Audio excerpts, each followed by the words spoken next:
Hello' everyone, মই ৰিংকি আপোনালোক সকলোকে পুনৰবাৰ স্বাগতম জনাইছোঁ মোৰ চেনেলৰ আন এটা নতুন ৰেচিপি ভিডিঅ'লৈ। আশা কৰোঁ আপোনালোক সকলো ভালেই আছে। আৰু আজি আপোনালোকৰ লগত মই শ্বেয়াৰ কৰিব লৈছোঁ বইল ফিছৰ এই ৰেচিপিটো। বৰ বেছি সময়ো নালাগে, খুব কম সময়ৰ ভিতৰতে হৈ যায়। আৰু মই ইয়াত বৰ বেছি মা মছলাও ব্যৱহাৰ কৰা নাই, খাবলৈও খুব টেষ্টি এণ্ড হেল্ডি হয়। আৰু ব'লক তেন্তে আজি ভিডিঅ'টো আৰম্ভ কৰোঁ।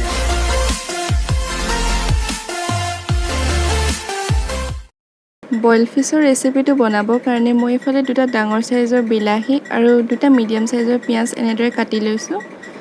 মাছ মই 3 পিচ লৈছোঁ, আপোনালোকে বেছিও ল'ব পাৰে ইয়াতকৈ। আৰু এইফালে কেইডালমান ধনিয়া লৈছোঁ, দুটা শুকান জলকীয়া আৰু আদা নহৰু পেষ্টখিনি মই একেবাৰে মিহি কৰিও লোৱা নাই। আৰু এইফালে লৈছোঁ ডাঙৰ চামুচখনৰ জোখৰে 1 চামুচ মিঠাতেল লৈছোঁ। প্ৰথমে গেছটো অন কৰি ইয়াত শুকান জলকীয়াকেইটা ভালদৰে পুৰি লৈছোঁ। যিকোনো বইল ৰেচিপি বনালে মই প্ৰথমে শুকান জলকীয়াকেইটা এনেদৰে পুৰি লওঁ, তেতিয়া খাবলৈ ভাল হয়। এতিয়া শুকান জলকীয়াকেইটা, আদা নহৰু পেষ্ট অলপ, পিঁয়াজ অলপ, অকণমান নিমখ আৰু অকণমান তেলৰ সৈতে গোটেইখিনি মাছ ভালদৰে মই এতিয়া মেৰিনেট কৰি অলপ সময়ৰ বাবে ৰাখি থ'ম। প্ৰায় আধা ঘণ্টামানৰ কাৰণে মই এইখিনি মেৰিনেট কৰি ঢাকি থৈ দিম। এনেদৰে ঢাকি থ'লে খাবলৈও ভাল হয়। যদি আপোনালোকে বিচাৰে তেন্তে লগালগ বনায়ো খাব পাৰে।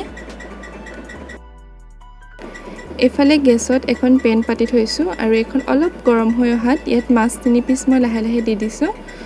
মাছকেইপিচ এতিয়া 2 মিনিটমান ফ্ৰাই কৰি ল'ম। তেল নিদিয়াকৈ এইখিনি ফ্ৰাই কৰি ল'ম 3 পিচ মাছ।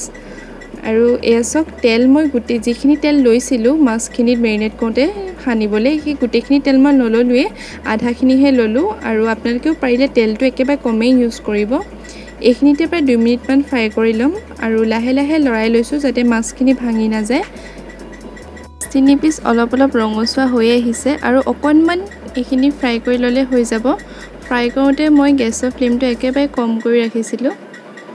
আৰু এতিয়া ইয়াত 1.5 গিলাচ গৰম পানী দি দিছোঁ। পানীখিনি মই একেবাৰতে গোটেইখিনি দি দিয়া নাই, লাহে লাহেকৈ দি মই মাছখিনি ভালদৰে সিজাই ল'ম। এতিয়া ইয়াত কাটি থোৱা বিলাহী আৰু পিঁয়াজখিনি দি দিছোঁ। এতিয়া জুইৰ ফ্লেমটো হাই কৰি 5 মিনিট বা 6 মিনিটমানৰ কাৰণে এইখিনি সিজিবলৈ দিম। 5 মিনিটমান সিজাই লোৱাৰ পাছতে পানীৰ পৰিমাণ যথেষ্ট কমি আহিলে। হেতাখনেৰে লাহে লাহে বিলাহীখিনি ভাঙি দিছোঁ। এতিয়া ইয়াত আকৌ 1 গিলাচ গৰম পানী এড কৰি দিছোঁ।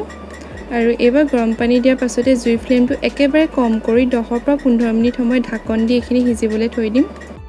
মাছখিনি অলমষ্ট সিজিছে আৰু এতিয়া ইয়াত 1 চামুচ আদা নহৰু পেষ্ট দি দিছোঁ। যিকোনো বইল ৰেচিপিত আদা নহৰু পেষ্টৰ যদি স্মেলটো পোৱা যায় তেতিয়া খাই সঁচাকৈ ভাল লাগে। সেইকাৰণে মই আদা নহৰু পেষ্টখিনি একেবাৰে শেষতহে দিছোঁ। আদা নহৰু পেষ্টখিনি দি ভালদৰে লৰাই লৈছোঁ। আৰু এতিয়া ইয়াত আধা চামুচতকৈ কম নিমখ দিছোঁ, বৰ বেছিকৈও দিয়া নাই যিহেতু মেৰিনেট কৰোঁতেও নিমখ দিছিলোঁ। আৰু একেবাৰে শেষত ইয়াত ধনিয়া দিছোঁ। ধনিয়া দিয়া 2 মিনিটমানৰ পাছতে গেছটো বন্ধ কৰি দিম। আৰু এয়া চাওক, আজি বনোৱা মোৰ বইল ফিছৰ ৰেচিপিটো হৈ গ'ল। খুব কম সময়ৰ ভিতৰতে হৈ যায়, আধা ঘণ্টা 40 মিনিটমানৰ ভিতৰতে এই ৰেচিপিটো বনাই হৈ যায়। আৰু এটা মেইন থিং যে এই ৰেচিপিটো বনাবলৈ আমাক বহুত কিবাকিবি বস্তু দৰকাৰ নাই। আমাৰ পাকঘৰত সচৰাচৰ যিখিনি বস্তু থাকে, বিলাহী, পিঁয়াজ, ধনিয়া, আদা নহৰু পেষ্ট, এইবোৰেদি এই ৰেচিপিটো খুব ধুনীয়াকৈ বনাব পাৰি। আৰু এটা খুব হেল্ডি এণ্ড টেষ্টি ৰেচিপি হয়। আপোনালোকেও ঘৰত ট্ৰাই কৰিবচোন। এই ৰেচিপিটো বনাওঁতে আপোনালোকে যদি বিচাৰে তেন্তে ইয়াত আলু এড কৰিব পাৰে। মই পিছে আলু নিদিয়াকৈয়ে বনাইছোঁ। আৰু আপোনালোকে ধনিয়া সলনি মান ধনিয়াও দিব পাৰে। আপোনালোকে ঘৰত বনাই চাবচোন আৰু কেনেকুৱা পালে প্লিজ কমেণ্ট কৰি জনাব।